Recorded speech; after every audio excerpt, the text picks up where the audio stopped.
Well, home from the movies at last. Looks like it, Aunt Mattie. Huh. What, Dad? Hello, son. Well, daughter, how was the moving picture tonight? Lovely. Mice, that's what it was. Just a lot of mice. There wasn't anybody killed in the whole thing. Oh, well, then I'll stick to these. These don't talk. And that big cluck Norman Maine was in the picture tonight. Never does anything but kiss a lot of girls. Norman Maine is one of the best actors in pictures. You and your movies, that's all you think about. You shouldn't be allowed to go to him at all if you're asking me. Too bad I was so busy in the kitchen. I didn't hear anybody asking you. Hello, Granny. Hello, darling. But of course, no one ever listens to me. They do if they're within 10 miles of you. Gadding around picture shows. House all cluttered up with movie magazines. And the other day, I caught her talking to a horse with a Swedish accent. Now, sis, we're only young once, you know. Ah, Hollywood. You'd better be getting yourself a good husband and stop mooning about Hollywood. Do you know what she wants to do? She wants to go to Hollywood. I've known it all along. I've seen her making faces in the mirror and talking to herself. That's what comes of your movies. Why, what would you do if you did go to Hollywood? I'd be an actress. I would, I tell you. I've always known I could. Guys, wouldn't it be wonderful to have a movie star in the family? Oh, Miss Blodgett, may I have your autograph? You may not know it, Alec, but you're practically on your way to bed. Oh, Miss Blodgett, you're my favorite actress. Won't you tell me the secret of your success? Oh, let me alone. I asked her, what's come over you? I'll tell you what's come over her. She's just a silly little girl whose head has been turned by the movies. And the sooner she forgets the whole thing, the better off she'll be. Why will I be better off? What's wrong with wanting to get out and make something of myself? What do you do that's so much better? Just because you're satisfied to sit here all your life, you think you can laugh at me. Well, someday you won't laugh at me. I'm going out and have a real life. I'm going to be somebody. You know, if it was spring, I'd say give her a good dose of sulfur and molasses.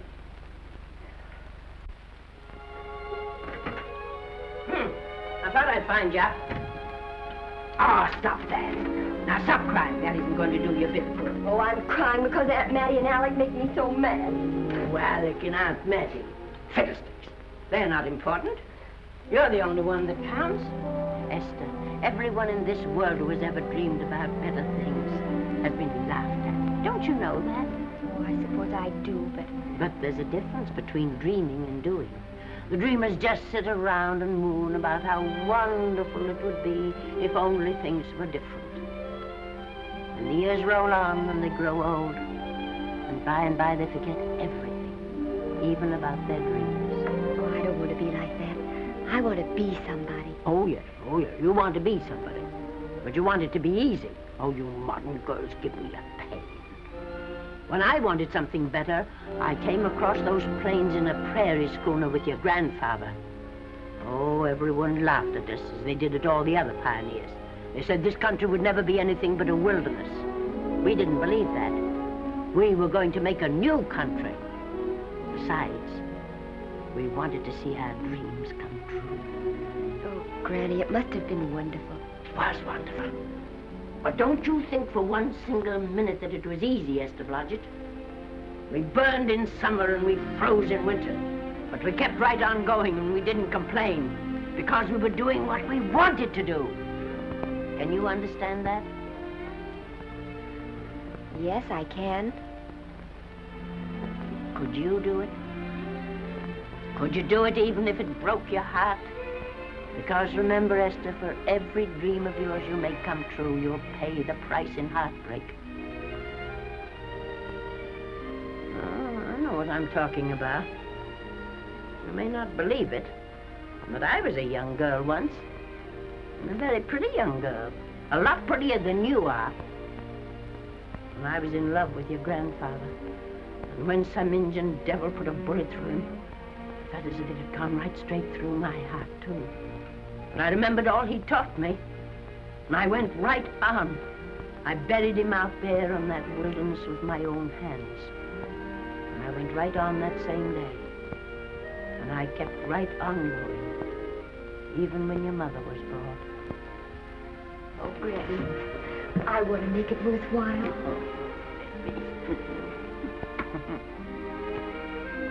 You know, Esther, there'll always be a wilderness to conquer. Maybe Hollywood's your wilderness now. From all I hear, it sounds like it. But if you've got one drop of my blood in your veins, you won't let Mattie or any of her kind break your heart. You'll go right out there and break it yourself. That's your right. Here. Oh, here. Stop that nonsense. Here. Take this and go to your Hollywood. Oh, I can't take your money. Well, why not? It's your savings. Well, I was only saving up for my funeral. Now I don't think I'm ever going to die.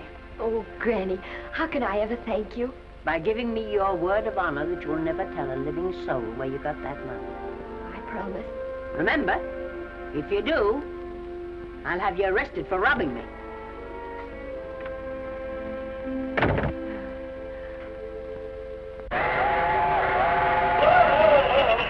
Here we are. Want something, Granny? Oh, I can make it, dear. Oh, my, it's cold. I kissed Dad goodbye. Just a little kiss. He didn't even wake up. I bet you didn't try that on your Aunt Mattie. Oh, Aunt Mattie. Think of her face when you tell her. I am thinking about it. I've waited for that chance for 30 years. Here she is, girl. Oh, thank you, Peggy. Good, sir. Well, come on. Here's your prairie schooner.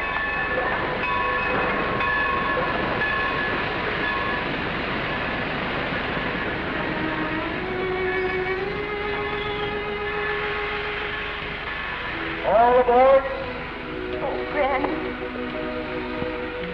Go on. Goodbye, Granny. Goodbye. I'll be waiting for you in those movie pictures. Don't tell Mattie. You know, my eyes are not as good as they used to be, but my ears are all right. So you remember, talk up good and loud. All aboard. Bye. Bye. Bye, Granny. Bye.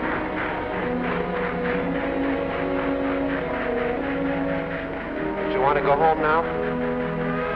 I don't want to, but I will.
Good afternoon. Day, week, or month? Well, it's a little hard to say. You see, I'm going into the movies. Well, you better take it for a week. It'll break your jump to Beverly Hills. Are all the studios really near here? All except Gaumont British. I suppose the best way to get a job is to go straight to the studios, isn't it? Mm-hmm. I haven't any illusions, you know. I'm perfectly willing to begin with a little bit of a part, or even as an extra. $6, please, in advance. Oh.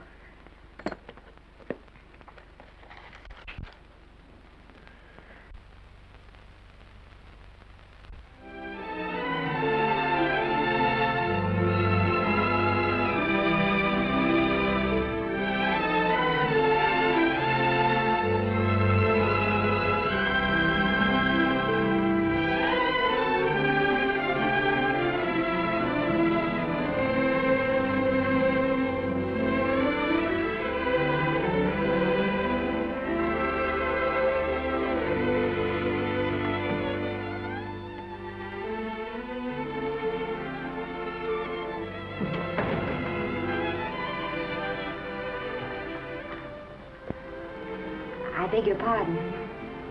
I'd like to register for extra work. How long have you been in Hollywood?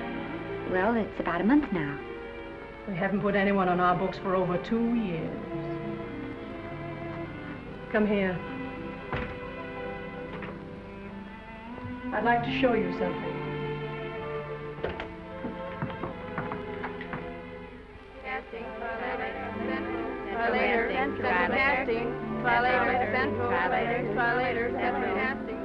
Every time you see one of those little lights flash, it's somebody asking for a job. Every time you hear them say, try later, it means there isn't any job. You can't keep the girls at the switchboard long. They go crazy. Every one of those little lights thought it was going to be a star. You still want to go in the movies?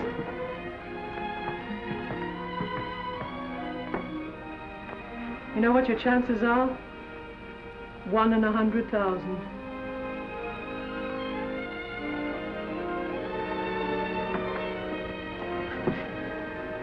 But maybe I'm that one.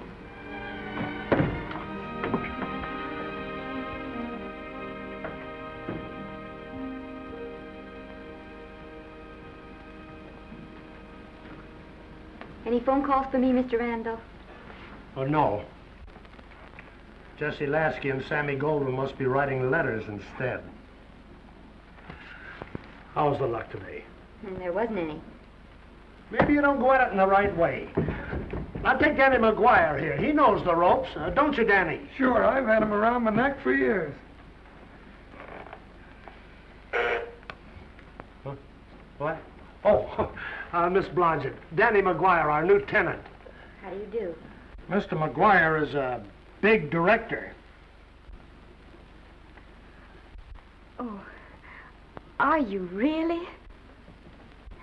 Oh, could you possibly use me in a picture, Mr. McGuire? Of course, I haven't had much experience, but I don't think that really matters if you're willing.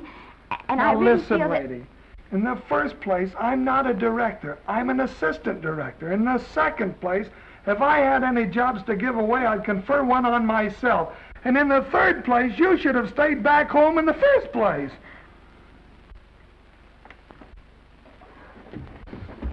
Oh, now look what you've done. Hey, wait a minute. Hey, don't be that way. Don't do that. Gosh, I didn't mean to get tough, but a guy thinks he's being kidded when somebody asks him for a job and he hasn't got one for himself. After all, I'm not a big enough shot to hurt your feelings. I'm sorry. It wasn't just that. It was a lot of things. Looking for a job every day and never getting any nearer to it. I guess I was beginning to get a little scared. I know. Lady, do I know. Well, there's only one thing to do for that feeling when you're tired and sunk and down to your last nickel. Come on and I'll buy you a drink. Well, it's not as bad as down to the last nickel. I've still got $11 left. $11? You're going to buy me a drink. Come on.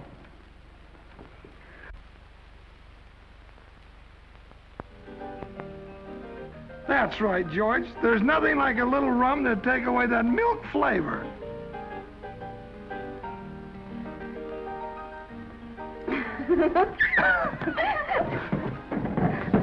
I beg your pardon. Certainly.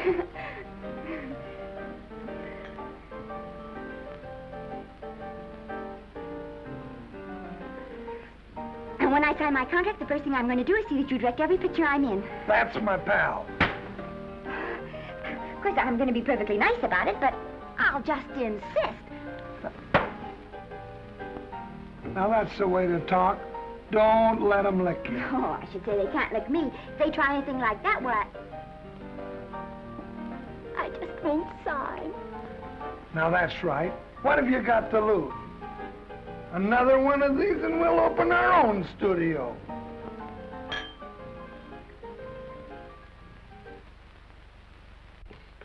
Bill rendered $24. Past due. Remit without further delay. Me.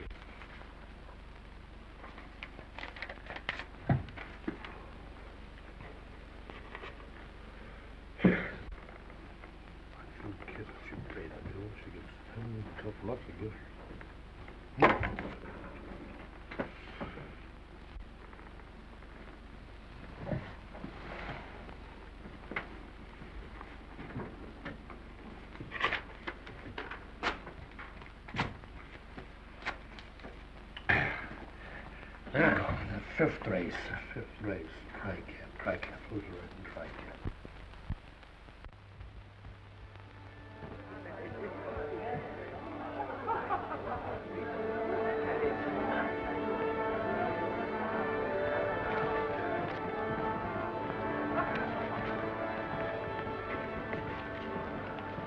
Hey, the program's going to be swell tonight.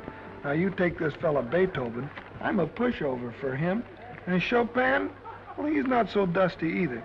But I kind of wish that once in a while they'd play something you could sort of go out whistling, you know, like blood on the saddle, blood on. Well, there's a tune. Hey, why don't you throw your hat in the air or something, can't you? This is a celebration. My job starts tomorrow. I know it does, and I think it's swell, Danny. Gee, I wish you were in on it, too. But, oh, no, it would have to be a war picture. One of those big novelty numbers, a war picture without any beautiful women at the front. Oh, well, something will happen soon. Maybe. Why don't you go home, kid? Oh, Danny, I can't do that.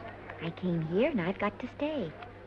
Well, now, if it's on account of money, I can... Oh, thanks. You've given me enough already. Anyhow, this is no time to be worrying. This is a party. Look at all the people. Everybody in the world. Look. That's Norman Maine.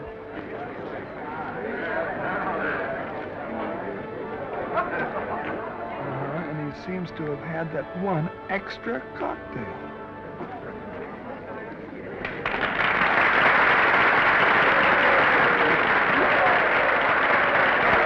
Oh, thank you. Sit down, you dope. That's for the orchestra leader.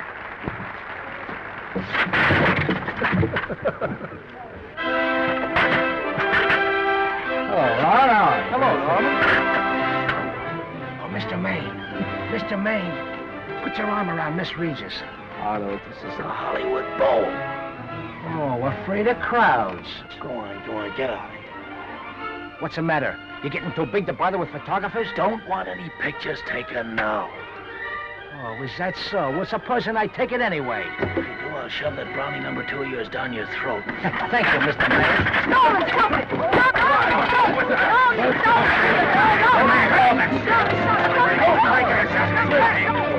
Take it easy, Mr. Mayor. Just calm down. Normie, come back and sit down. Everybody's laughing at you.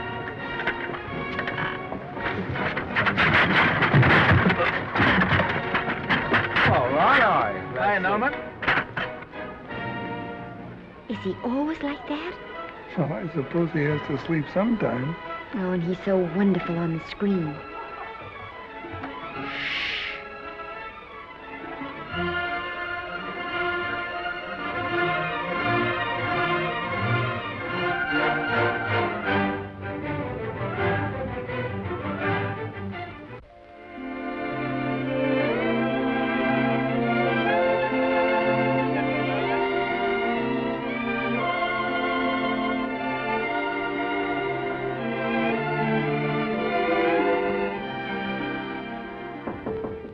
Come in. Hello, Danny. What's the matter? Well, believe it or not, I got a job for you. Danny, that's wonderful. When do I go to the studio? Well, you don't exactly go to the studio. Oh, it's on location. Well, it's not exactly on location. But of course, I haven't any makeup. Will you tell me what to get and sort of help me put it on? Well, you don't exactly need any makeup. You see, it's not really a picture job. It's being a waitress. Oh. Well, it's kind of a picture job if you look at it right. You said it was a waitress. Well, it's waitressing for Casey Burke, the big director over at our studio. He's giving a party tonight to kind of celebrate on account of finishing the picture, and he wanted me to get him an extra waitress, and it's $5. And I thought of you right away, Esther. That was awfully sweet of you, Danny. Well, there's going to be a lot of big people at Burke's house tonight, and I'll bet you there's any number of big directors, and if you're there, maybe they'll notice you. I could make them notice me. Sure you could, Esther. It's your chance. My chance. All right, Daddy, I'll do it. Oh, but I can't. I haven't got the right things to wear. To wear? Oh, here. Now, you don't think the wardrobe department's right next to my office for nothing, do you? A perfect fit.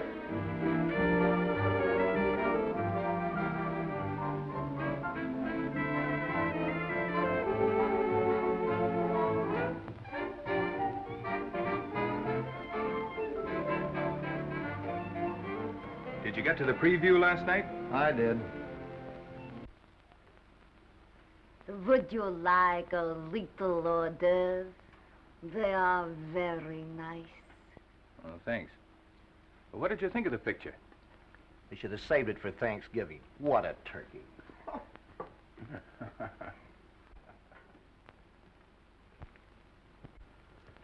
Will you have some hors d'oeuvre? You do like hors d'oeuvre, don't you? I don't think there's anything so enjoyable as hors d'oeuvre before supper, and these are rarely delightful.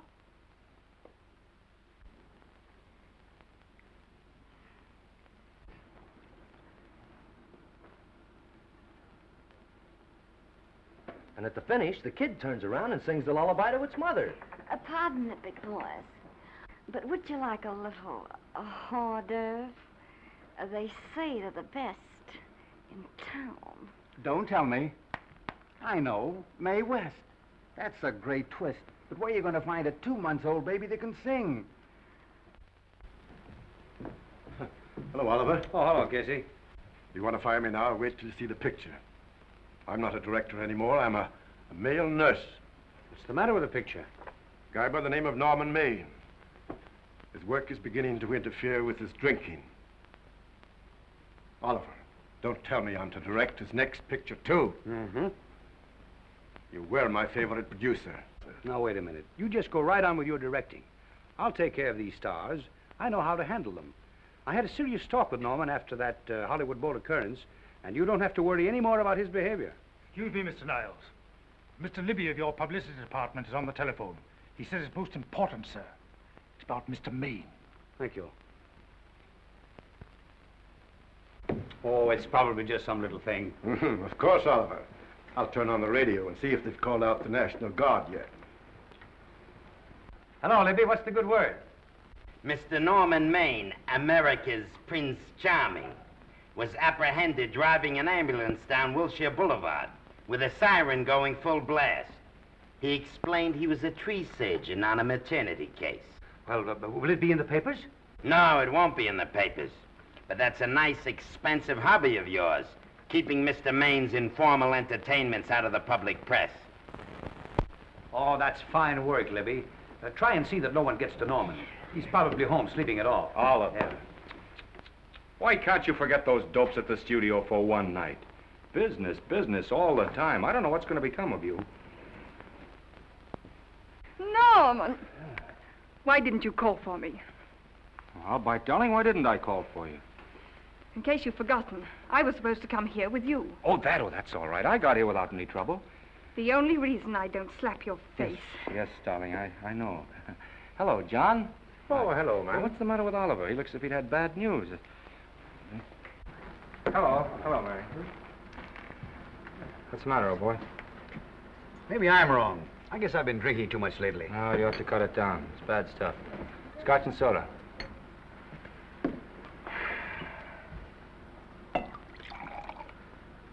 Come on. The word, you know, is pronounced Guinn. Bad dialogue, Oliver. I'd rather not watch this.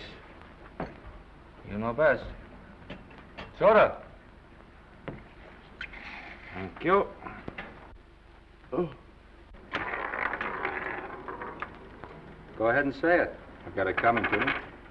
Don't make it tougher on me, Norman. I don't want to stand here and preach, but take a look at my side of it. I'm trying to make pictures with you. I know. Costs are going up, and the grosses are going down. No, it isn't that. I've made lots of money with you, and I can afford to take a loss. But I hate to see you going the way of so many others. Why don't you get Lloyd's to insure you against me? You can't get insurance against a man forgetting who he is. You're a great star, Norman, but there's nobody so big that he can afford to have people refuse to work with him. Who doesn't want to work with me? You... Quiet. Listen, I know plenty of people who do. Yes, and so do I. But your real friends can't stand seeing you start to fall apart. What do you mean by that? The first signs are always the same. Not being able to remember your lines. Cameraman struggling to cover your hangovers. And all because you have to have a good time. Every day and every night. Listen, I've warned you for a long time, Okay, Norman. Oliver, you're a swell guy. You won't lose any money on me. I'll promise you that. I'll be ready for the curtains when the time comes. When it does, here's my epitaph. And now I think I'll have a little drink. Scotch and soda.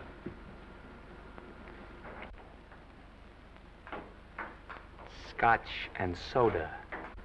Ooh.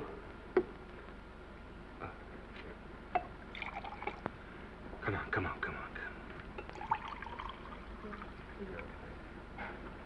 A little soda? Caviar? No, thank you. Yes, pardon me. Ah, lovely. No, I mean the caviar. Mm-hmm. No, don't go away. I'm starving. Really. Which would you take? Well, I don't know. You know? I don't know either. It's hard to choose. Well, I think I'll take caviar. Mr. Maine doesn't care for any more. Do you, Normie? No. No, Normie doesn't care for any more. I think I shall get very drunk indeed.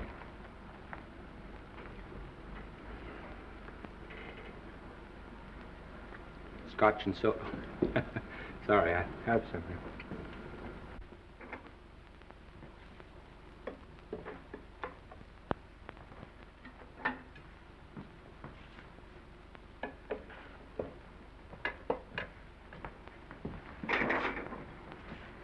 Oh. Mind if I help?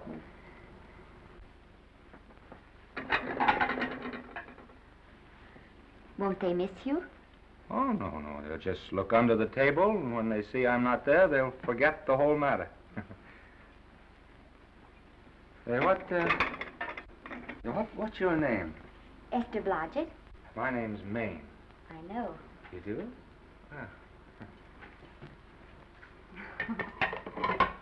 What's so funny? I was just thinking about all your fans and how surprised they'd be to see you here helping me put plates away. Oh, they don't know my finer side. They'd be pretty envious of me, meeting you this way in person. Oh, how you do? Well, tell me, are you disappointed? Yes. Oh, now you've done it. Oh, never mind that. That makes the room look lived in. Tell me, why are you disappointed? I was sitting behind you at the Hollywood Bowl the night you didn't want to be photographed. Yeah. I'm told I crept into many a heart that night. Oh, I can never explain this. You know, you have very pretty hair. You better get out of here. And a sensitive mouth. And a charming little Precisely why are you here instead of with the rest of the guests? I'm just trying to be helpful. I see. Are you sure there's no other attraction? Well, it might be that my old mania for putting plates away is coming back on me. It's rather odd. I always know where I can find you if there's a pretty girl around. It's not only odd, it's embarrassing. You're being deliberately insulting, Norman. I put up with this for long enough. Dear, don't lose your temper. Remember, we must try to keep the voice low. I know you'll excuse us if we go on with our work.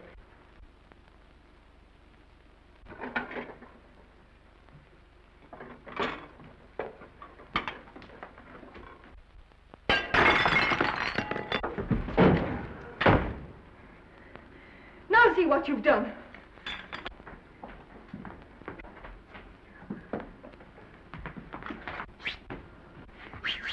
Come here. Help me up. Are you hurt? No more than usual. Come on, the wolves are on us. We gotta get out of here. Oh, I can't. The dishes aren't finished. Oh, yes, they are.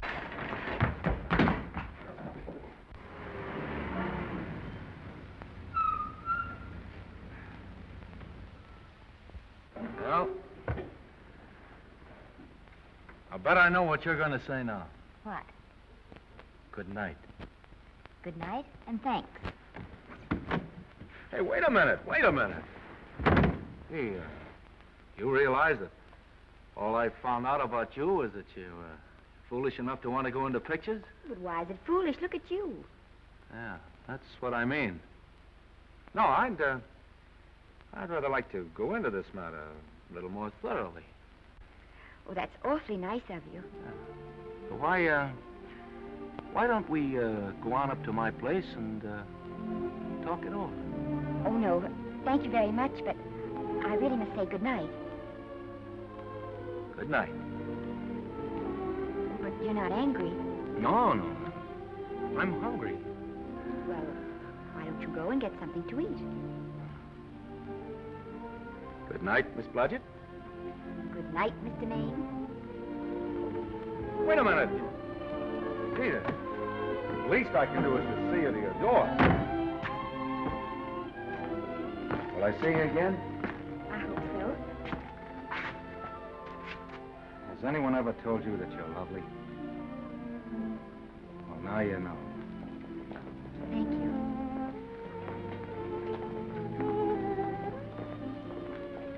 This is hard to say, but I want to say it anyway. You know, on the screen, I'm a, you know, in private life, I'm a, well, you know. But whatever I do, I still respect lovely things. And you're lovely. You understand? Yes, I think I do. And it isn't that bump on the head that's doing this. Well, I'm glad.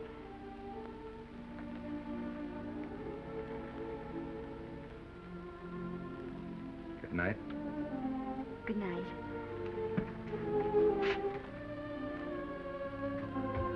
Hey! You mind if I take just one more look?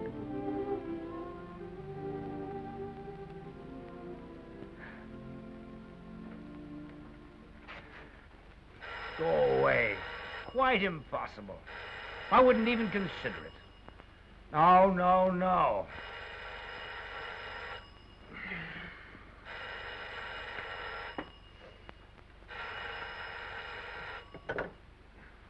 Hello? Who is it? Who? Norman?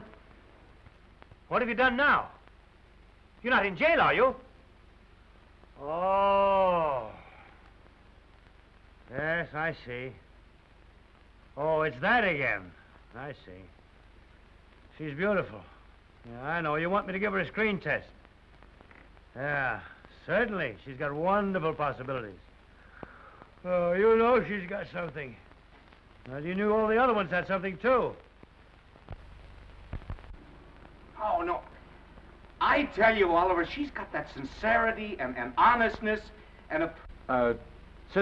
sincerity and honestness that makes great actresses. Oliver, I am so sure of this girl that I want to take the test with her myself. Listen, Oliver, you've worked hard. You're entitled to a break. You get...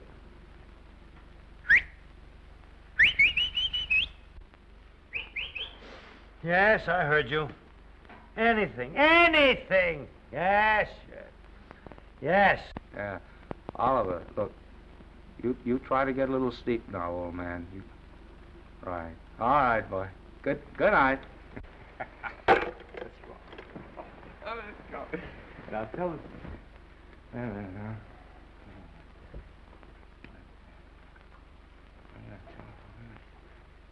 Telephone book. Telephone book. What is it? Telephone book. Hey, Olive, telephone book. Over here.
Yes?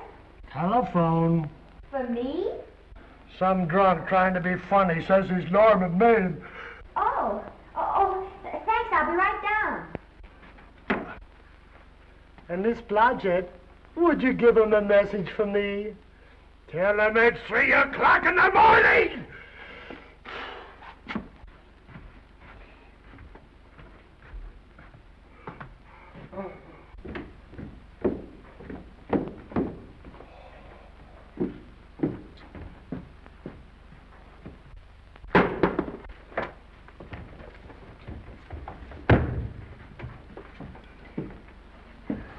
Hello? What? Oh. Oh. Oh. Oh, yes. I'll be there. Oh, thank you.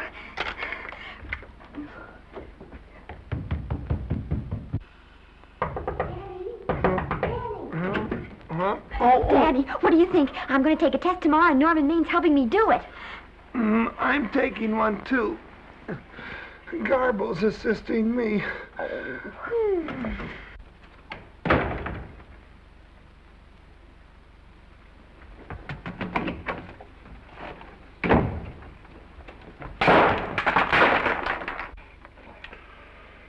Oh.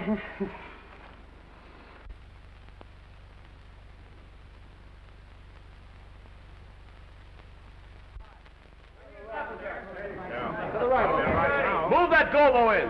Put a silk on that broad. No, the Yankee. Is this light too hot for you, Haley? Okay, but cut down on your backlight. Put a double on that 90. Bring it down a little. That's it. Now point it. Pull down on that 150. Get pulled down on that 150. Okay. Come here and get this thing. Run it here. Run it.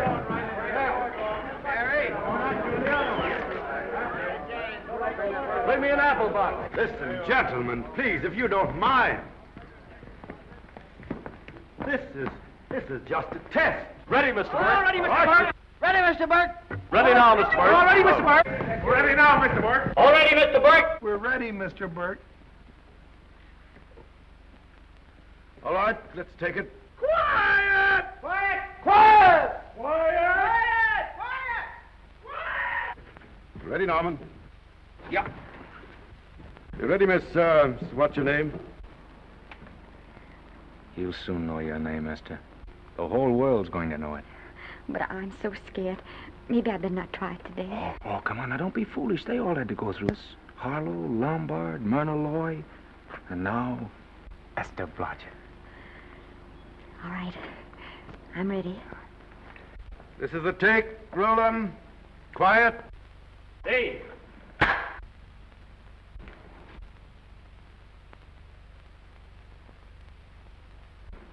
I may as well tell you that my whole organization thinks I've gone a little nuts to sign you.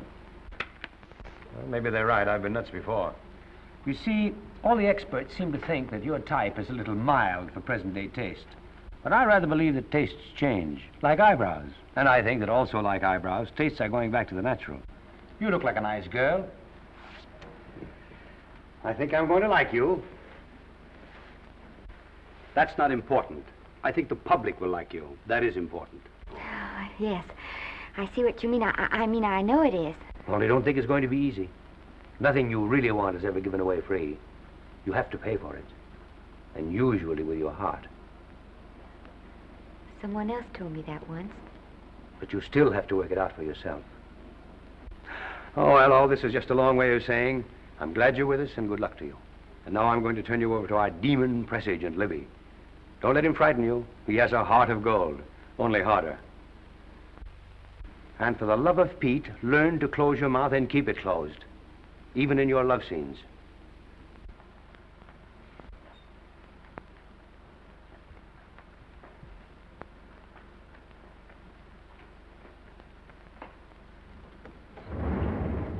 Are you a Russian? No, I was born in Fillmore, North Dakota. Oh, no. First saw light of day in a mountain cabin, a trapper's hut, high up in the Rockies. Go on. Well, I always wanted to be an actress. Dreamed of footlights as Lonely Kitty. Are you sure there's no Russian in your family? Positive. That's a shame. Well, what does your father do? He's a farmer. Social registerite father. Fed up with hypocrisies of 400, sought wilderness for consolation. There amidst the mountain flowers, he raised another blossom. His lovely little daughter. What's your name? Esther Victoria Blodgett.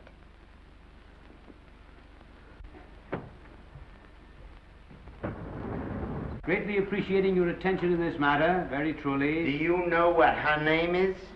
Esther Victoria Blodgett. Hey, we'll have to do something about that right away. Esther Victoria Blodgett. Well, that Blodgett's definitely out. Let's see, Esther Victoria, Vicki. How about Vicki? Oh, I think that's terribly cute. Let's see, Vicki. Vicki what? Vicki, pronounced Vicki. See, Esther, Besta, Sesta, Desta, Festa. Oh, that's very pretty. Jester, Hester, Desta, Lester. Vicki Lester. Oh, I like that. Say it. Vicki Lester. Say it again. Vicki Lester. Say it again. Vicki Lester. Say it. Vicki Lester. Say Vicki Lester. Vicki Lester. Vicki Lester. Vicki Lester. Vicki Lester. Vicki Lester. Flash. Oliver Nile Studio discovers new starlet, a Cinderella of the Rockies. Her name is Vicki Lester. Those who have peeked tell me she couldn't be more Devine. The face of an angel and such natural talents. Her voice is a symphony. Her very walk, they tell me, is enough to drive men mad. Not that way. Get the lead out of your feet. Lift them up.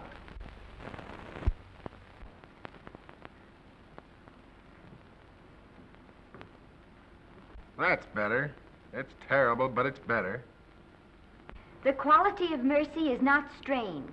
It droppeth as the gentle rain from heaven. Cease. Through the mouth, my child, through the mouth. The nose is for smelling roses. Proceed. Does she have to look surprised all the time?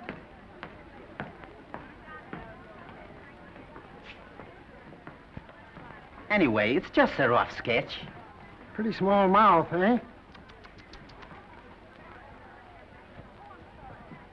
Oh, well. Give her that Crawford smear.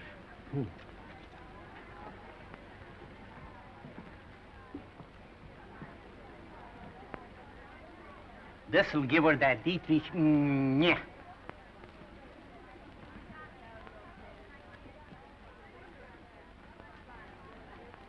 We're on the wrong track. She still looks surprised.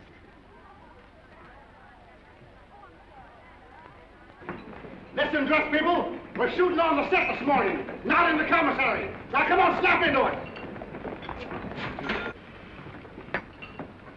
Acme Trucking Company? No. Mr. Smith is not in.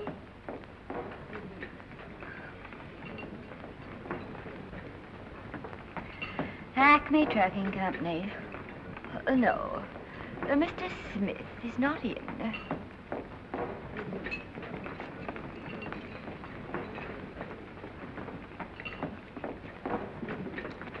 Good morning. What can I bring you, Mr. Maine? That just shows how long you've been here.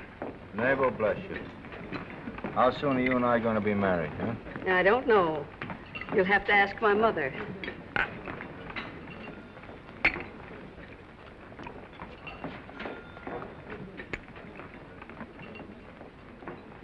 Acme Trucking Company? No, Mr. Smythe is not in.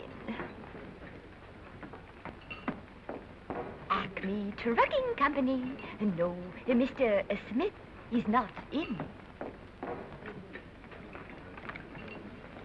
Acme? No, Smith ain't in.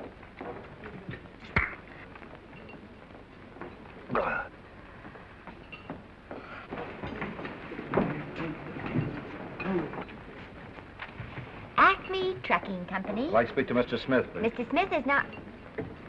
Oh, Norman. What's all this between you and Smith? I've got a part. It's only one line, but it's in the picture. So it's ambition that made you break that date with me last night. Well, I had to be here so early this morning, and So did I. I had to stay up all night to make it.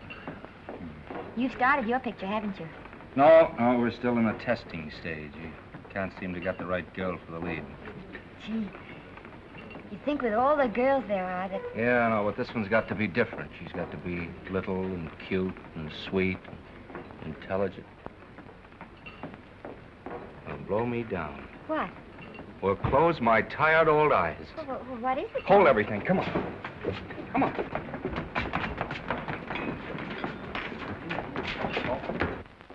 Had you been through the whole casting directory? I work day and night, Mr. Niles. And I'll work with her, Oliver. And I can be mean or nasty or anything you want, Mr. Niles.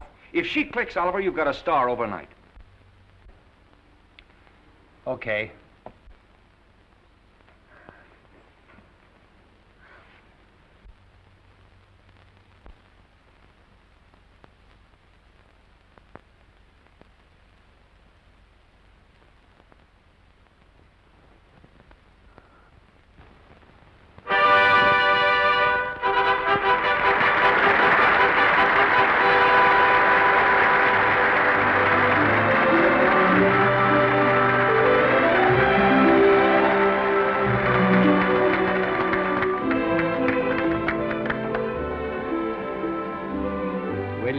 The end of the picture.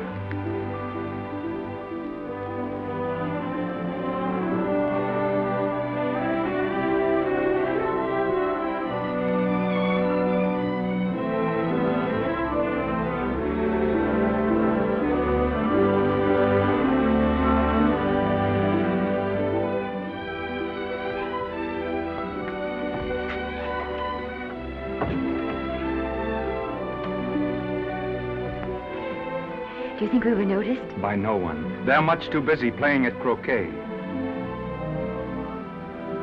I've loved you all my life. But we only met 2 days ago. That's when my life began.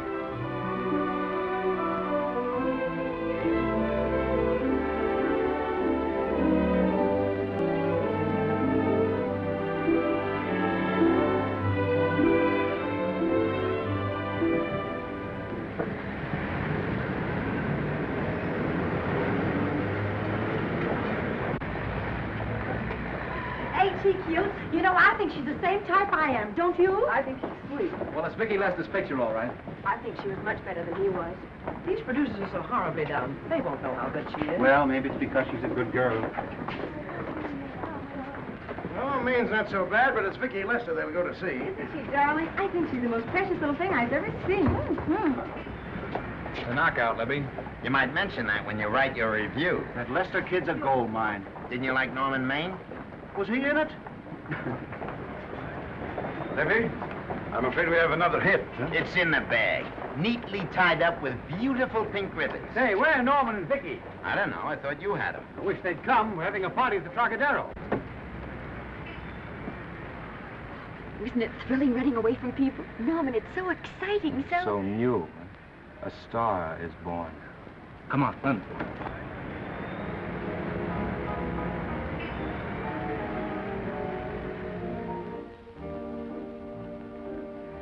It's wonderful, isn't it? A crazy quilt. Oh, no. It's a carpet that's spread for you. It's all yours from now on, you know? Come, Esther. You're a success. You'll have everything in the world you want. I hope it'll make you happy. Hasn't it you? But then there was one thing I never had. Lots of times I told myself I'd found it, but I always knew I was lying. Still, I never stopped looking for it. Maybe it'll come. Well, I think it has come, Esther. I only wish it went too late. Oh, but it's not too late. Oh, you can't throw away your life the way I've thrown away mine and have anything left that's good enough. No. You can. Norman, you can.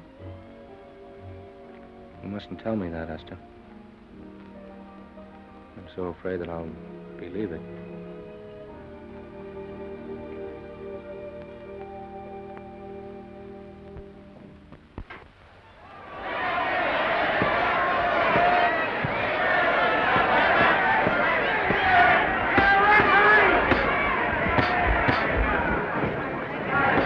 Gotcha.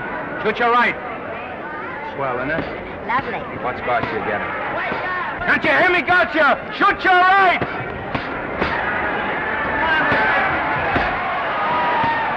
He's down! Gotcha got him! Gotcha got him! He did, didn't he? Yeah, but he'll be up, though. You like it? Sure I do. You like me? Sure I do. Ooh, that reminds me. Will you marry me? No, thank you. Come on, gotcha, finish him. Why won't you marry him? Wasn't that dependable? Hey, shoot your right! Throw away your money? Break him up in there, break him up. Drink so much. Well, suppose I quit drinking. Yes? Come on, gotcha, shoot the right in there, the right! Suppose I save my money. Yes? There he goes, let him have it! Suppose I became absolutely dependable on all occasions. Yes?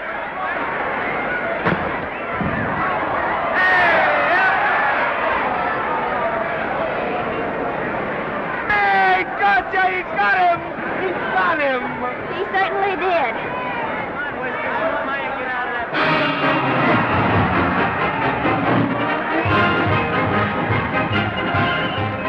Gee, that was a beautiful fight. Norman. What, dear? Well, that's for me if I said I'd marry you. No, certainly not. I was just supposing.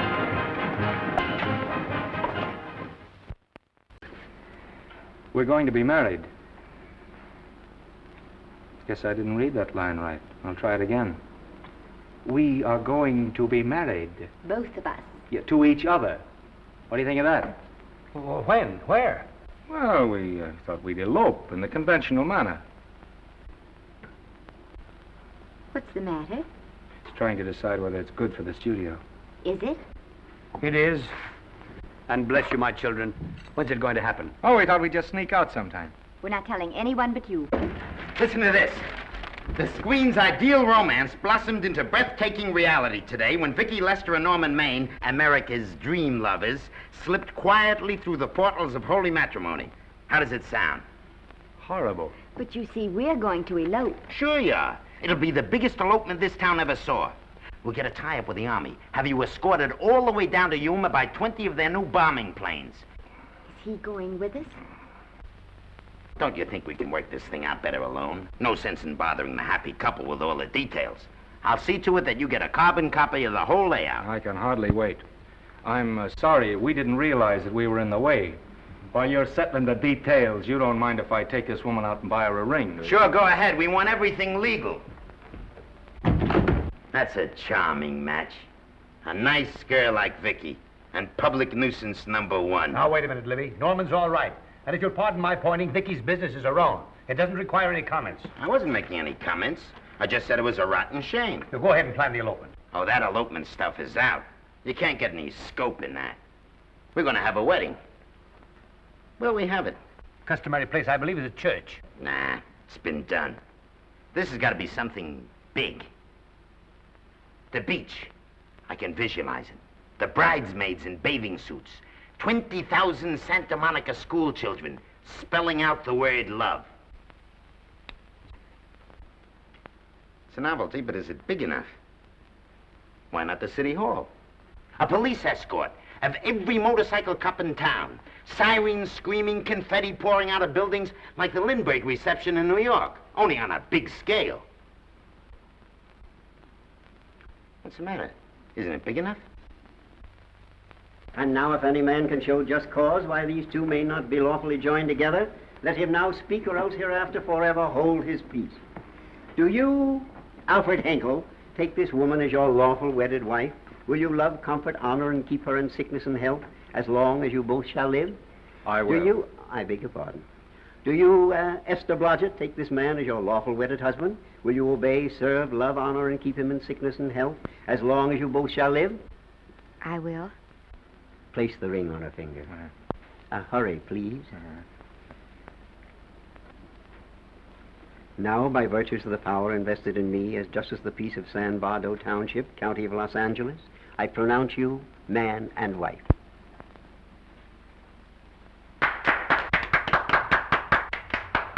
Quiet!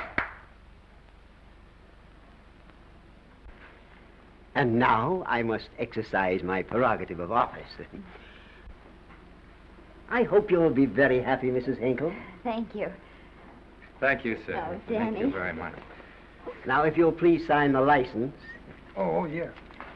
You know, Mrs. Henkel, I can't help but believe I've seen you somewhere before. Oh, really? Well, I believe this is the first time I've ever been in San Bardo.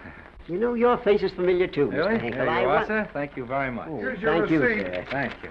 Goodbye. Goodbye. See you again. Yes, goodbye. No, I don't mean I'll see. No. Yeah, I think you got by with it. But it was close. That JP was just beginning to remember where he'd seen us. Well, anyway, we got away from Libby.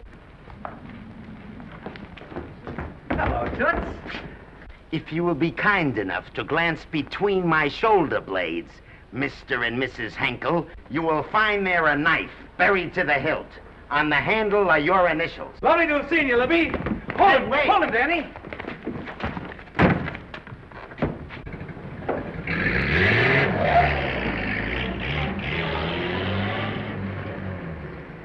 There go a couple of rats I raised from mice. Well, they got a right to get married, haven't they? I haven't got any right to double-cross the public, and I haven't done it yet. Hey! People versus Porky Washington, who is charged with violating Section 600. Young man, you're in contempt of court. Operator, get me the Los Angeles Tribune. I've a good mind to put you under arrest. Wait till I make the score.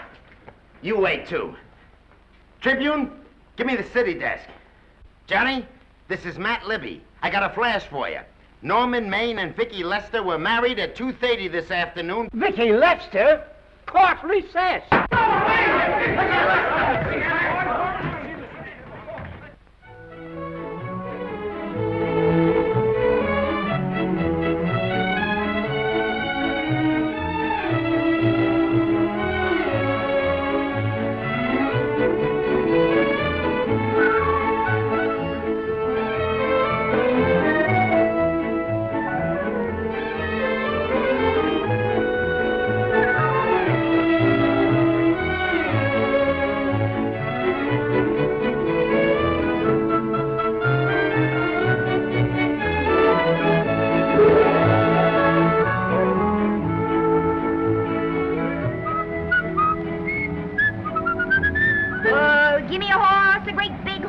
great big buckaroo and let me wahoo, wahoo, wahoo!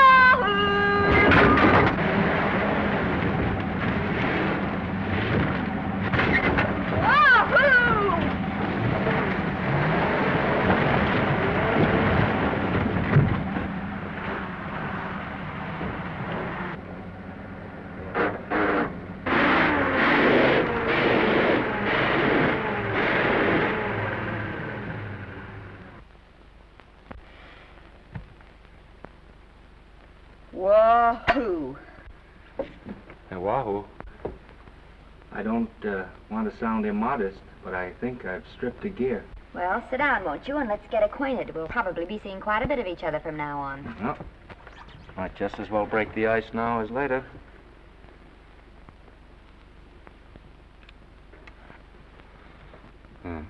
Now we're old friends.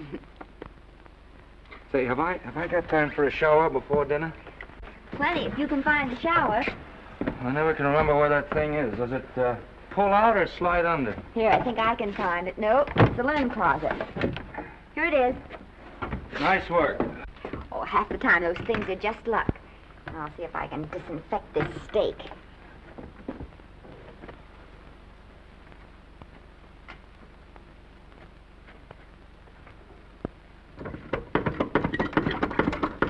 Hey, Esther, there's no soap. Here. Thank you. Oh, and Esther. Yes, dear? I'll need a washcloth. Oh. How are you fixed for cigarettes? And you know I never smoke underwater. Hey, what do I do to make this thing work? Pull that gadget at the top and pray for rain. Well, I can't reach it. I can't get my hands up. If you've gone in there with your arms down, you'll never get your bath. Unless you're a contortionist. Yeah, well, I'm not a contortionist, and don't throw that up to me now. You knew it when you married me. Will you close this door, please?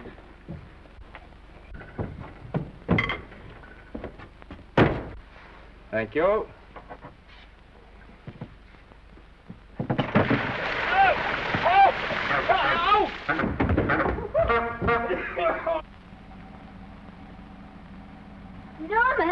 Norman, here comes the car. You got it?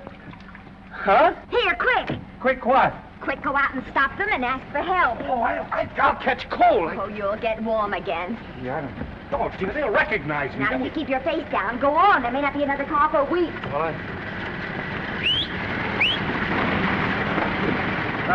Howdy, partner. Howdy.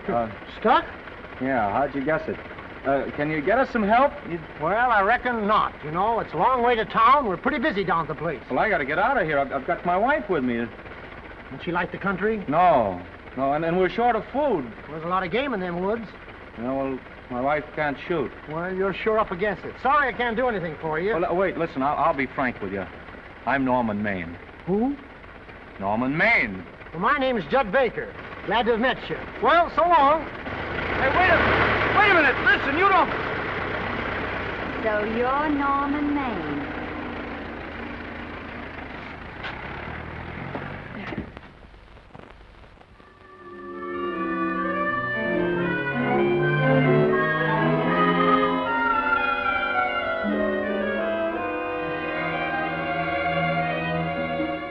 I got my prestige to look out for. I'm supposed to be the best publicity man in the racket, and they laugh themselves sick when I even try to get a decent mention of Maine. Yes, I know how sensitive you are, Libby, and I don't like to see your feelings hurt. Thanks, boss. Now, Vicki, there's a dish for free space. But if Maine swam across the Pacific, the papers would keep it a secret. Well, the exhibitors don't like him, the critics don't like him, the public don't like him, and I don't like him. Who likes him?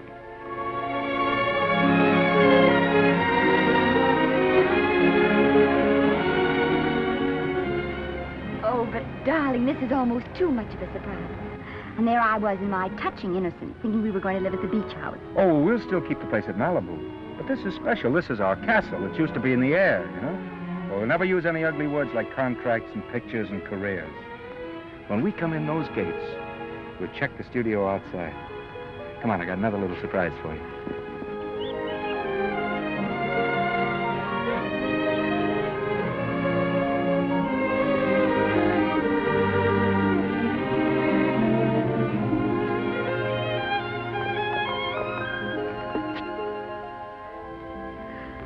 Norman, it's lovely. So are you lovely. The whole world's lovely. Hey, hold it!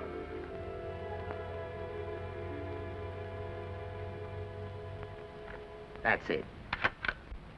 Caption: their honeymoon never ends. All right, let's get some pictures. Now, if the bride will sit here and the groom stand behind her, we'll have something unique. Now let's go after something different. You sit down and she'll stand up. Pretty radical, isn't it? Yeah, but in a nice way. Okay, Otto, fire. Caption: their honeymoon begins anew. Ah, the producer. Caption: their honeymoon ceases abruptly. Hello, Oliver, glad to see you. Oh, I'm glad you're back. Thank you. Vicki, how well you're looking. Hello, Oliver. Am I interrupting? Yes, thank you. Just want a couple more pictures. That's enough of both of them. What they're asking for is exclusives of Miss Lester. Alone. Oh, I see. Well, come on, Oliver, let you and me get exclusive. See you later, Vicki. Oh, don't worry, Otto. My camera smashing days are over. They ain't your only days that are over. Oh, hold that, Miss Lester. Gorgeous. Well, Oliver, how's the dividend situation? Very pleasant. I think we'll show $2 million on the next quarter. Oh, good. Smart move of mine to sell my stock, eh? Oh, well, when you need money, you need it. Well, some people save up for just such an event. You know, there's bound to be a rainy day occasionally. Yeah, but as a citizen of California, I've always refused to admit that. Yes, I know, but still it does rain. Well, anyway, you can thank me for some of those dividends of yours. Mm-hmm. Oh, can't you? Oh, sure, sure.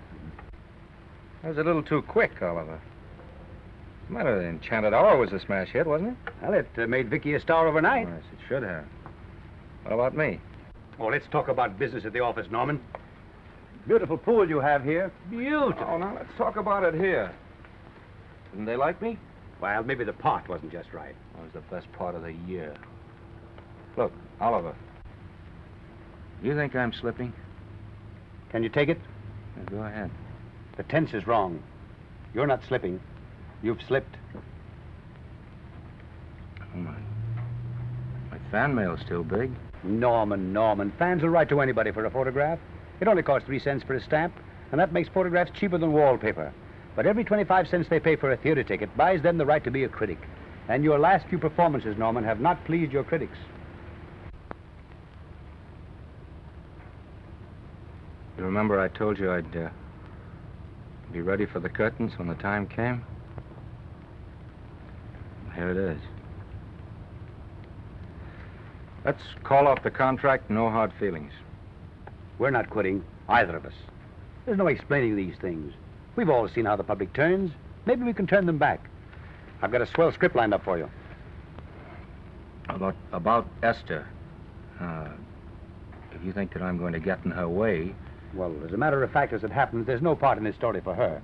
I'd more or less planned to star her in a picture of her own, with that young Pemberton opposite her. He's coming along nicely. Good for young Pemberton. All right, Oliver. We'll make a try at it. Let's hope it's not too late.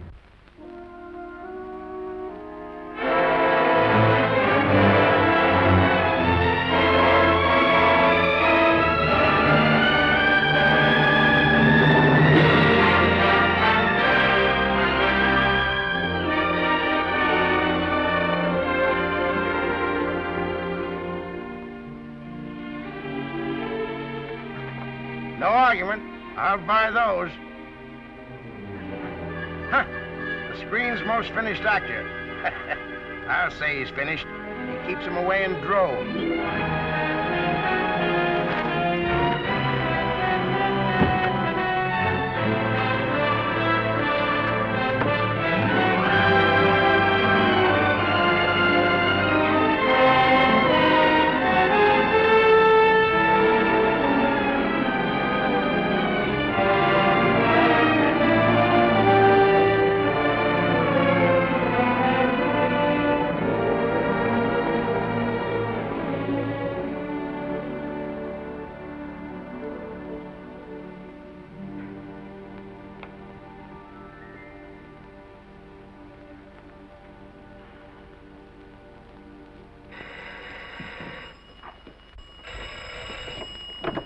Hello? No, Miss Lester isn't home as yet. No, I'm not the butler. But I can take a message just as well as he can, honest. Oh, is that you, Norman? Swell. Listen, Norman, this is Artie Carver. Hiya, kid. Swell. Say, I hear you're through with Oliver Niles. Is that on the level? Oh, please, Artie, I'm not news anymore. Forget it. Say, what kind of a settlement did you make on your contract? Give me a figure so I can do a story on it. There was no money involved. We just called it quits. Okay, I'll fill in my own figure. Say, by the way, I've been trying to get an interview with Vicki for 2 weeks, but she's always busy. How about you giving an old pal a break by speaking to her for me? Sure, I'll ask her. Swell. So long.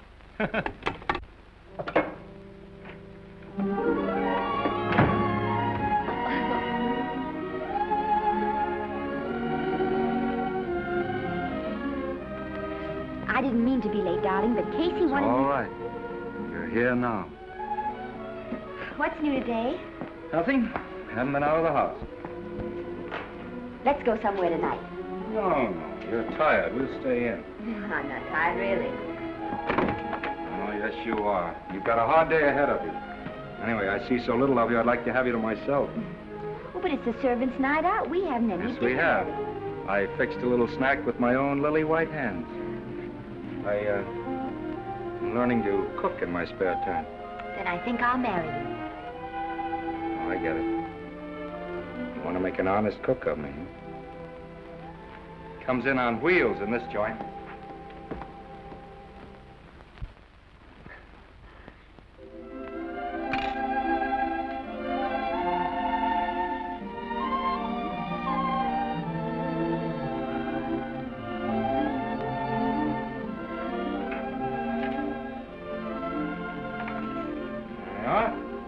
How's it look? Wonderful. Huh? That's what I thought. Now then, don't be formal, just pitch in. Yeah?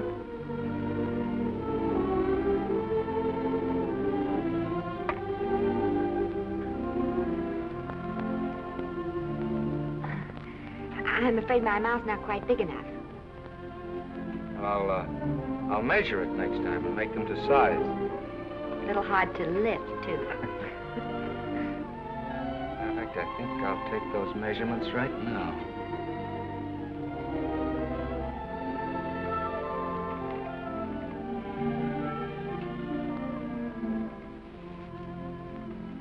And that's what I wait for. All day. That's why I rush home without even changing my costume.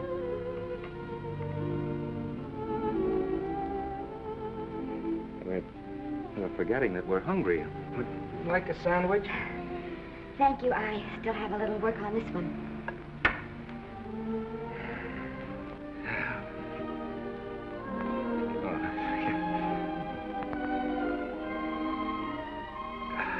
Norman, will you unhook my dress? I can't breathe. Mm-hmm. You know, all the time I thought it was the kiss that made you breathless. A lot of hooks, hmm? Uh-huh. Why don't you have a zipper? That's a good idea. You got it? Oh, yes.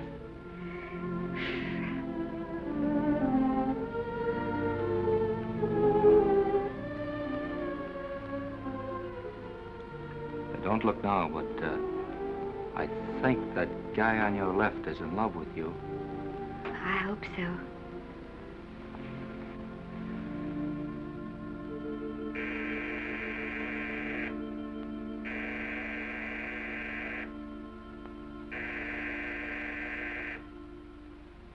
It's the doorbell. Is it? Maybe they'll go away. Oh, I never do at a time like this. Here. Just a minute, dear. I'll be right back.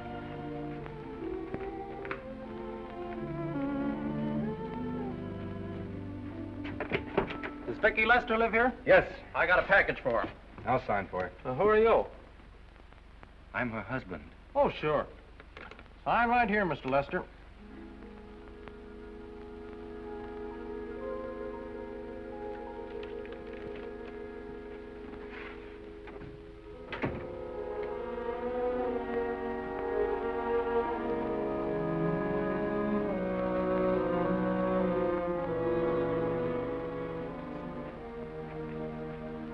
package for you.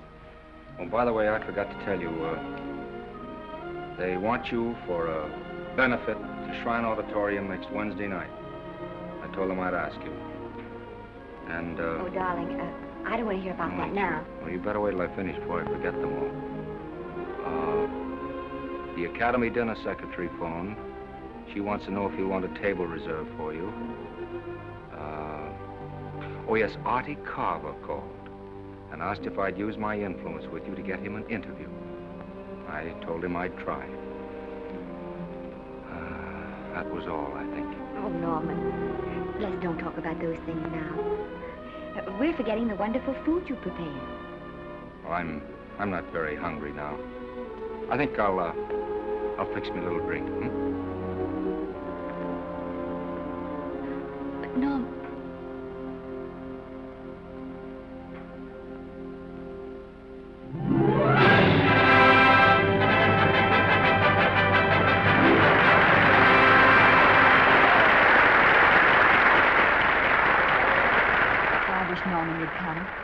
Stop worrying. And think how nice that statuette's going to look on your mantelpiece. Do you suppose anything's happened to him? But of course not. He's just been held up in traffic. You think about that statuette. And now we arrive at the climax of the annual dinner of the Academy of Motion Picture Arts and Sciences, the highest award within our power to bestow. We have already applauded with our hearts as well as our hands, while awards are being given those gentlemen who during the past year have rendered distinguished service to the motion picture industry. We now pay honor to the ladies, or rather to one lady. We offer to her the Academy Award for the finest performance of the past year. She has already had the world's acclaim, but this is the tribute of her fellow workers, the men and women of this industry. It is not only my pleasure, but my privilege to present this award to the actress who created the unforgettable Anna in Dream Without End, Miss Vicki Lester.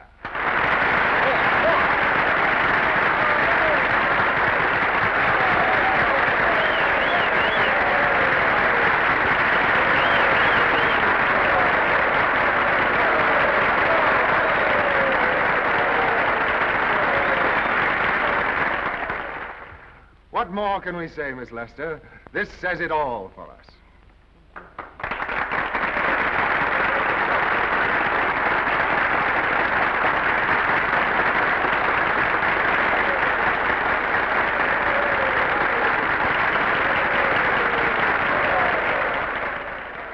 Ladies and gentlemen, when something like this happens to you, and you try to tell how you feel about it, you find that out of all the words in the world, there are only two that really mean anything. Thank you. All I can do is to say them to you from my heart. All I can do is to keep on saying them.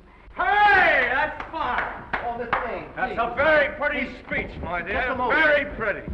You said the right thing.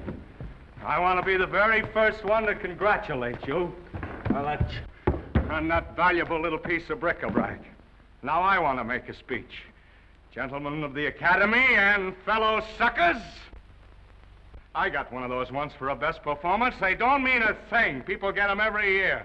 What I want's a special award, something nobody else can get. I want a statue for the worst performance of the year. In fact, I want 3 statues for the 3 worst performances of the year, because I've earned them. And every single one of you that saw those last masterpieces of mine knows that I've earned them. Libby, start the music. What I'm here to find out is, do I get them or do I get them? Now answer yes or no.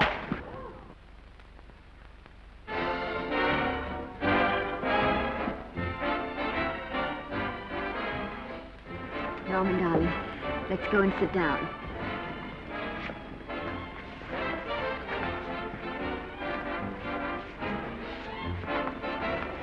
Come on, Norman, sit to that. Glad to see you, Norman. Hello, Norman.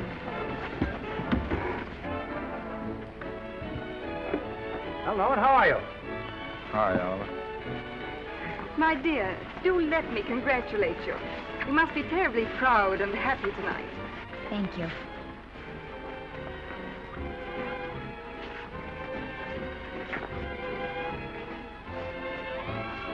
Somebody give me a drink.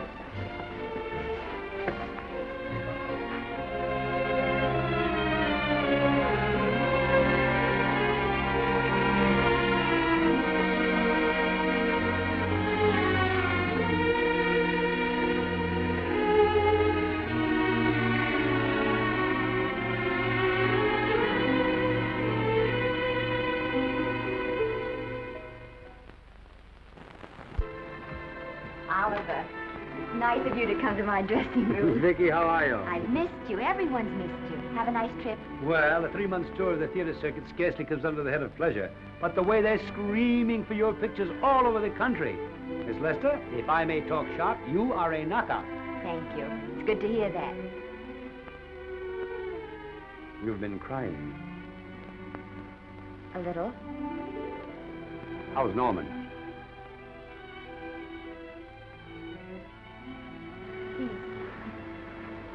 Well, he's trying awfully hard, Oliver. Letting Norman leave this studio was the hardest thing I ever did. There was nothing else I could do. I know. Has he been... Is he all right? He's gone to a sanitarium. He really wants to stop drinking. And I think he could only... Well, perhaps if he could start working again, it would be some encouragement. Oh, Oliver, could you do that? Yes. Oh, thank you. But he mustn't ever know I told you. He won't know, and you mustn't worry. I want you to keep up your good work in this picture. I'll try, Oliver. That's the one thing I can do for you.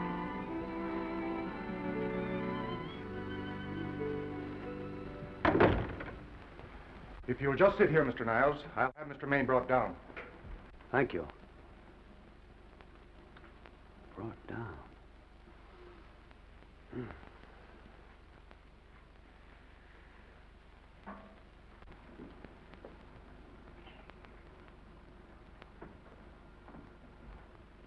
Hello, Oliver. Welcome to Liberty Hall. Hello, Norman.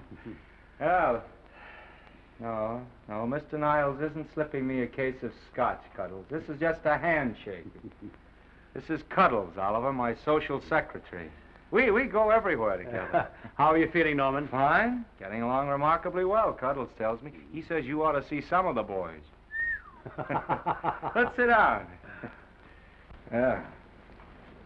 Cuddles, we really don't need you. Touching, isn't it? Can't bear to have me out of his sight. Are you comfortable here, Norman? Comfortable. It's positively luxurious. They even have iron bars in the windows to keep out the draft. How much longer are you going to be here? Oh, well, I'm really cured now. I'm just staying on for an extra week or two to get in good shape, you know. After all, there's no particular hurry to return to the cameras. That's what I wanted to talk to you about. I've got a script with a fine part for you in it.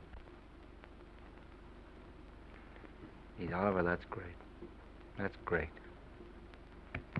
Who plays opposite me? Well, it is not exactly the lead. Young Pemberton's doing that. But I tell you frankly, I consider your part better than the lead. Oh, I see. It's better than the lead. Well, of course, it isn't terribly long. But it's one of those parts that makes an impression on you. They'll be thinking about you all through the picture. Mm-hmm. Well, the thing is, Oliver, I'm pretty well set at another studio. I'm not at liberty at the moment to tell you which one. You know yourself how those things are. Of course. But it's a big picture. It's one of the biggest of the year. Mm-hmm. And the part. Every actor in Hollywood would give his teeth to play it. See. Well, that's fine, Norman. Naturally, that will tie you up for a while. But we won't get to this picture for some time. And perhaps, if you want to consider it for later on, well, we'll be... I'll tell you, Oliver, you'd better not count on me. See, I've got several pictures lined up after this one, and they're talking to me about England. You know, they're doing some very interesting things over there, you know? Mm-hmm. Hey. What is it, Cuddle? Speak right out. We all love you. Your dinner. Oh, yeah, we dine at 5:30 here. It makes the nights longer. Well, goodbye, Norman.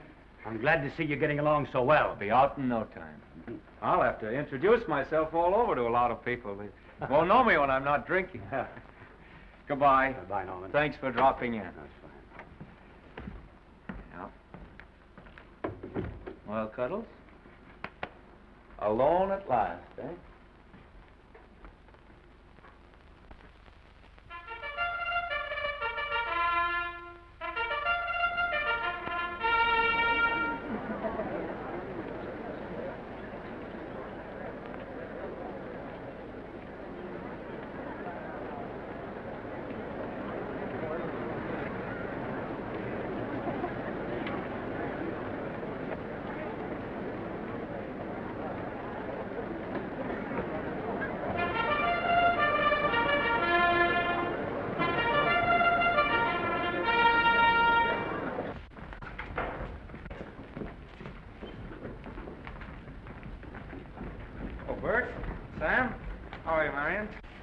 Hello. Hello.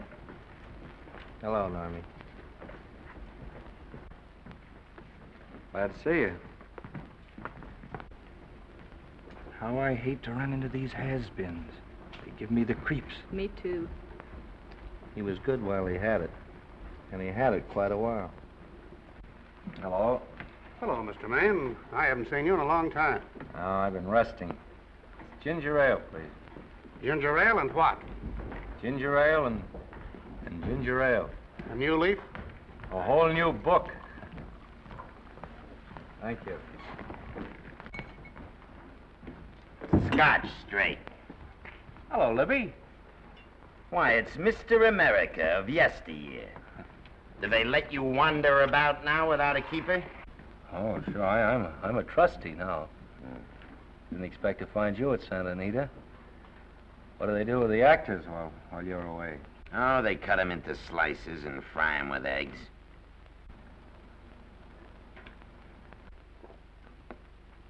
I suppose you'll be here all the time, now that you've retired from the hurly-burly of the silver screen.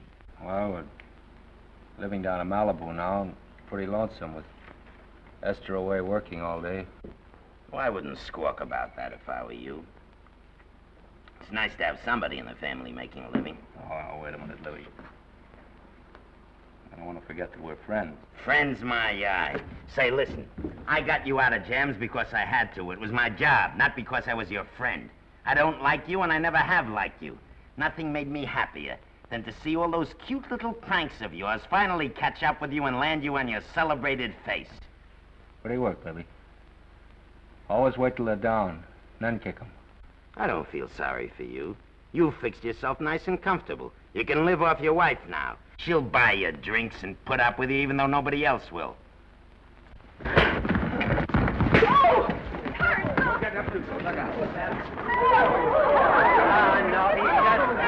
drunk again. Yeah, come on, drunk. Hey, wait a minute. Come on outside for you wise guys. I'm Norman Maine. Well, that's not my fault. Oh, don't bother to toss him out.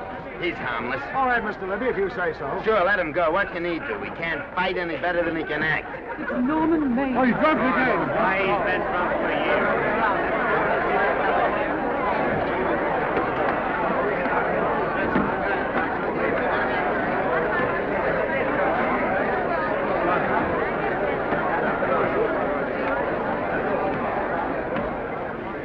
Give me a scotch. Double. Leave the bottle here.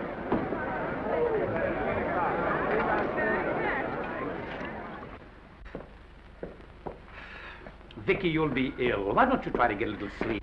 But he's been gone 4 days. 4 days and not a word.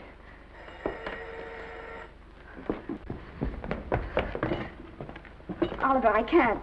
I just can't. Hello? No, this is Oliver Niles speaking. What? Where? Thank you. What is it? Nothing, nothing. Oliver, tell me. He's in the night court. He's been arrested on a drunk charge. Now, he's all right. He isn't hurt. I'm going right down and get him out. I'm going with you. Vicky, it isn't any place for you, and if it gets in the papers, What there'll do be... I care about the papers? I'm going with you.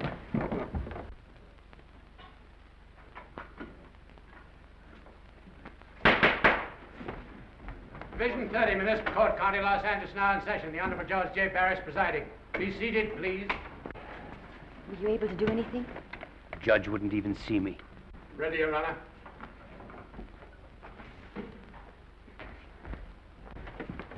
I want to advise you that you're entitled to be represented by counsel, to be confronted by the witnesses that may testify against you, to compel witnesses to attend on your behalf to a public and speedy trial by the court or by a jury, and the right to be admitted to bail. Call the first 5. Gregory, Bales, Kane, Rodriguez, Johnson. Come on, boys, step in. Go ahead. Move along.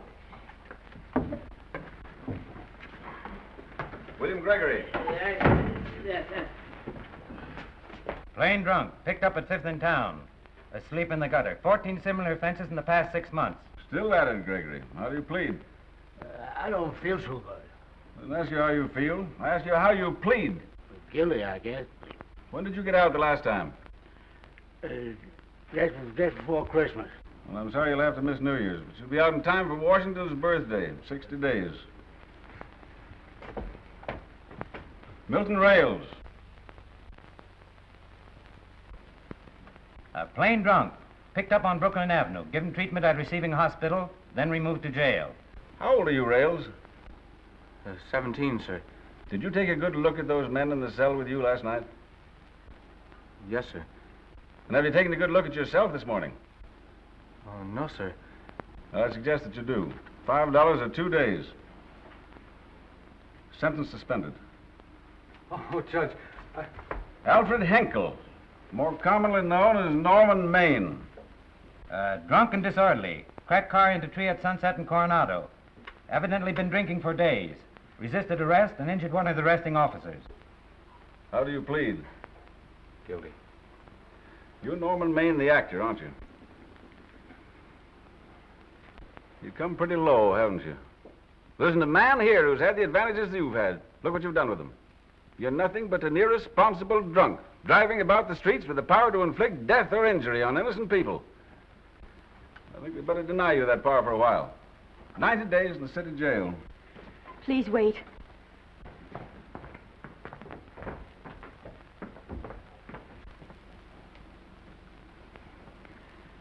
I'm his wife. Yes, I recognize you, Miss Lester. Please, Judge. I promise you this won't happen again. I'll be responsible for him. If you just won't send him there. You realize that this man, when drunk, is obviously a menace to public safety? And you realize, too, Miss Lester, the responsibility you'll be assuming to this court and to the Commonwealth. I do. Sentence suspended. Prisoner remanded to custody wife. Thank you. You can get him at the jail entrance, madam.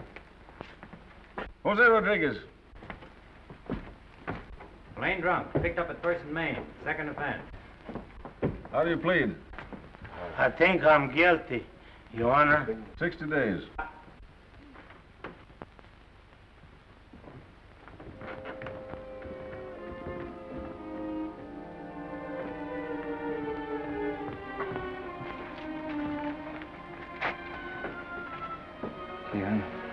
I'm so tired. Hold it, Mr. Maine, for picture.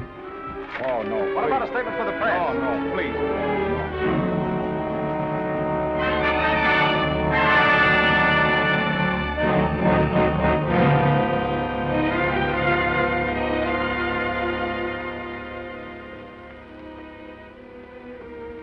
He's still asleep. He's been asleep nearly all day. That's the best thing for him. It's awful to see this happen to someone you love. And know in your heart that it can't get any better.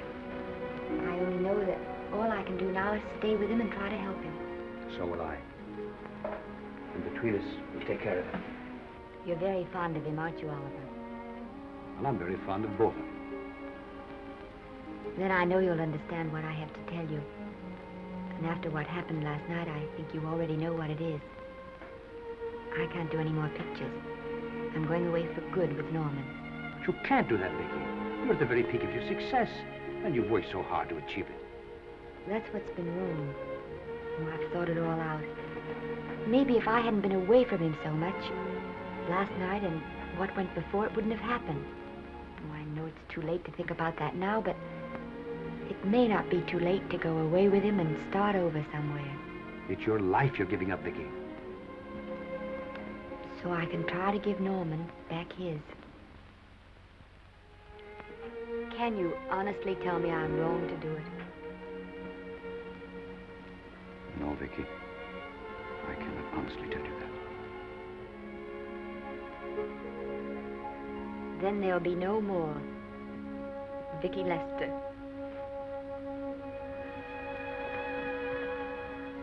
Come on, walk to the door with me.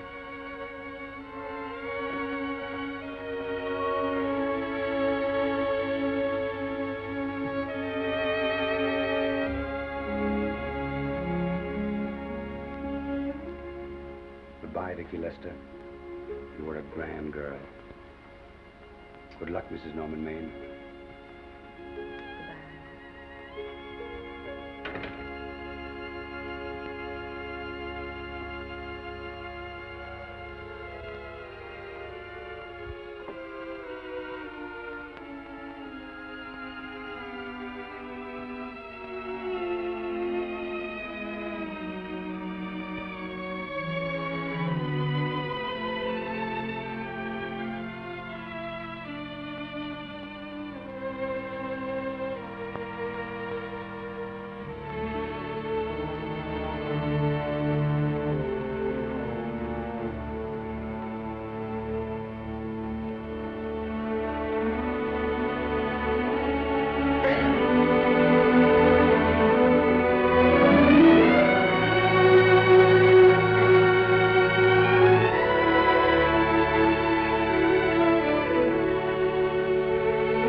Darling,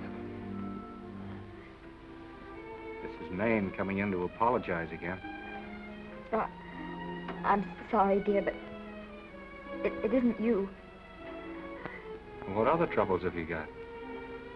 None. I was just playing a scene with myself. Now look, I'm just coming out of the jitters and you're just going into them. This is a swell household. Isn't it? I'll tell you what we'll do. I'll promise to brace up if you'll go on the wagon. I guess I have been drinking too much. You know what I'm going to do? I'm going to be an athlete. You mean with great big muscles and everything? Well, roughly speaking. Gonna join the YMCA? It costs too much. And I'm going wading out in our front yard. Now? Sure. Would you like me to go with you? Sure, if you'd like to. No, me. I don't think I will. It might spoil this beautiful, natural wave. Yeah, I guess that's right. But, darling, look, could you have a hot toddy... some hot soup for me when I come back? Some hot soup? Yeah. And I'll make some of those nice sandwiches. Norman, do you have to?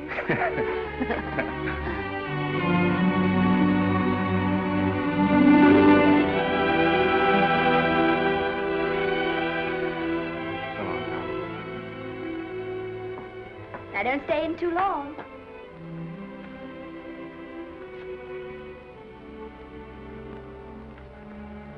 Hey! You mind if I take just one more look?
first drink of water he had in 20 years. And then he had to get it by accident. Pardon me.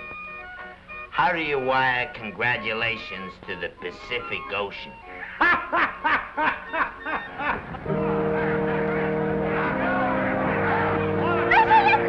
Oh, you can't see her face! Hello, Vicki.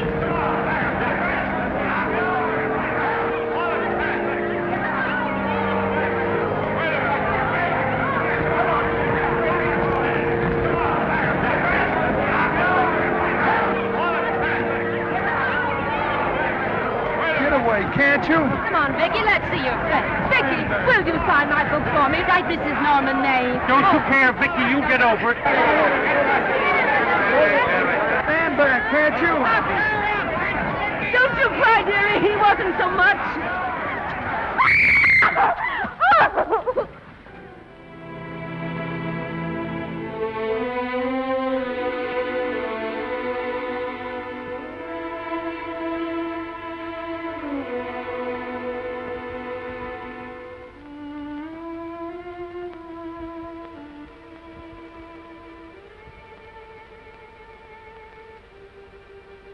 Do you mind if I take just one more look?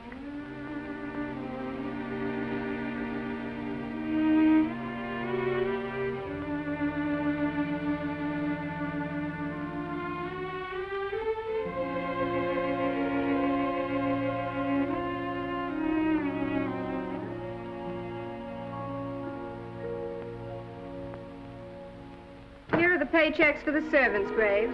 You'll find a very nice bonus in each one. Miss Lester asked me to thank you for your kindness and service. If there's anything I can do for the little lady, I should be glad to do it. She would appreciate your attending to the closing of the Beverly Hills house. Put down those trunks. Put it down, I say. Well, where is she? In the bedroom. Who are you? Oh, I'm her grandmother. Get up, Granny. Esther, Granny, darling. Oh, I'm so glad to see you. What made you come? Oh, I know when I'm needed. Now get out of here. Go on, get out of here, all of you. I want to talk to my granddaughter alone. I came just as quickly as I could. But I'm going home. I sent you a wire yesterday.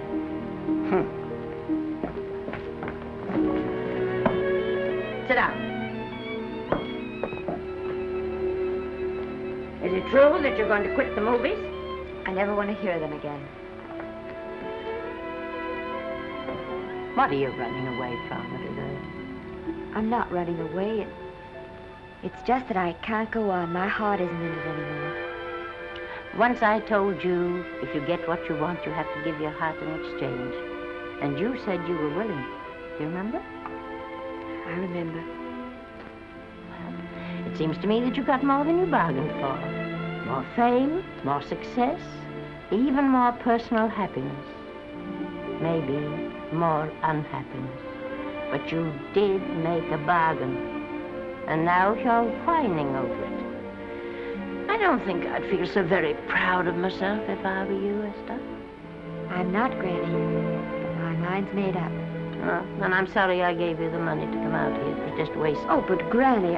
I was proud of you, Esther. I was proud to be the grandmother of Vicki Lester. It gave me something to live for. Now I haven't anything. I know. Oh, I want to be strong, but I can't go on. I can't. You must. Tragedy is a test of courage. If you can meet it bravely, it will leave you bigger than it found you. If not, then you'll have to live all your life with a coward. Because no matter where you may run, you can never run away from yourself. I never knew Norman Maine. He wrote me a very sweet letter when you were married. He said you told him how much I meant to you. And I know just how much you must have meant to him. You know, Esther, I can't believe that wherever he is, he can be very happy, knowing that his death broke the spirit of the little girl he praised me so highly for raising. And I can't believe that he can be very proud, knowing that all his great love did for you was to make you a quitter. The car is ready, Miss Lester. We'll have to go now to make the train.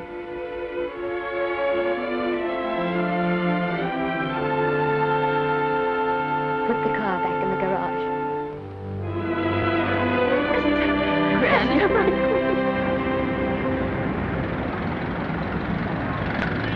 The entire picture industry has come to the Chinese Theater for this opening tonight.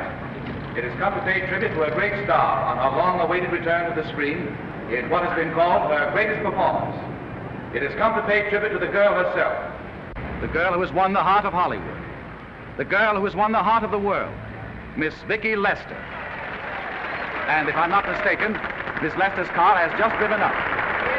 Yes, it is she.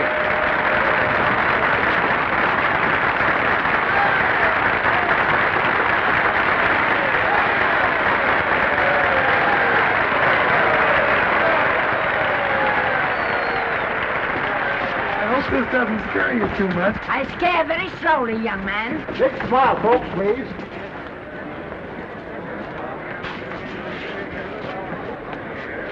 They'll have your mug, I mean your face, plastered across half the papers in the country tomorrow.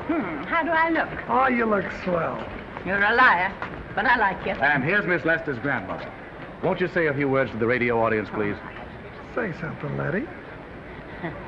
You know, we've got a thing like that back home where they all listen in on, but we call it a party line. Won't you say something, please? They're listening. Maybe some of you people listening in dream about coming to Hollywood.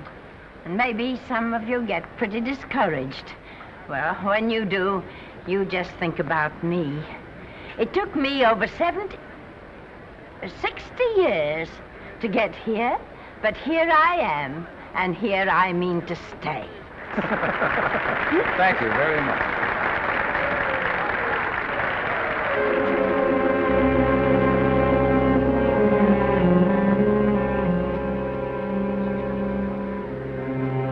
Miss Lester. This microphone is on an international hookup. Throughout the world, your fans are hoping that you'll say a few words to them.